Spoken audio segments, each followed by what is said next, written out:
কোচবিহারের সাংসদ জগদীশ চন্দ্র বর্মা বসুনিয়া শনিবার শীতলকুচির পাগলা পীর বাবার মন্দিরে পুজো দেন। এলাকার মানুষ যারা 2024 লোকসভা নির্বাচনে আমাকে জয়ী করার জন্য আপনারা পীর বাবার কাছে মানত করেছেন এবং আপনাদের সেই মনস্কামনা পূর্ণ হওয়ার পর আজকে সাড়ম্বরে আপনারা পুজো দিচ্ছেন। সেজন্য আমি আপনাদেরকে আন্তরিকভাবে অভিনন্দন জানাই, নমস্কার জানাই। আমরা এটা বলতে পারি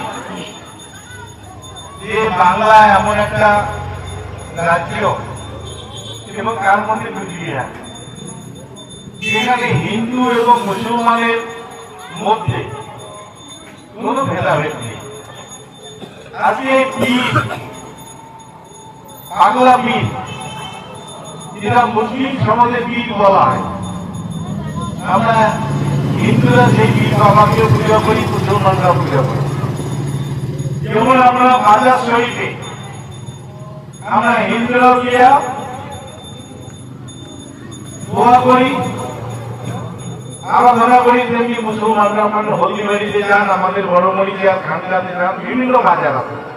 তারা কুচবিহার জেলা জুড়ে এই বৈশাখ মাসে যেমন ভাষা পূজা হয়, তেমনি পীর বাবার পূজা হয় এবং অনেক পূজা এই পবিত্র মাসে হয়ে থাকে।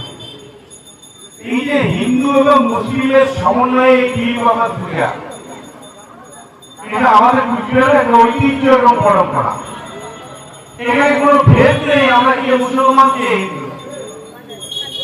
আমরা পীর বাবার পূজায় হিন্দু মুসলমান হয়ে আমরা একত্রিত হয়ে আমরা এই পূজায় ব্রতী হয়েছি। পূজার সময় আমরা পরিশ্রম করছি মন দিয়ে পূজাটাকে করার জন্য।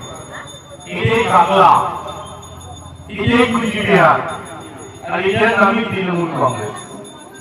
আজকে সর্বধর্ম সমন্বয়ে এই পীর বাবার পূজা হিন্দু মুসলমান সবার কাছে একটা বড় প্রাপ্তি, বড় আশা।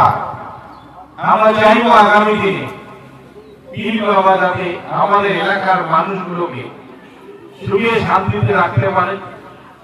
আমাদের এলাকায় যারা মানুষের মধ্যে বিভেদ তৈরি করার চেষ্টা করে, যারা হিন্দু মুসলমান বিভাজন করার চেষ্টা করে, সেই সব কুচক্রী মানুষগুলোর মন থেকে যাতে হিন্দু মুসলমানের বিভেদ এটা যাতে মুছে গিয়ে আমরা মানুষ হিসেবে নিজেদের পরিচয় দিতে পারি যে আমরা মানুষ।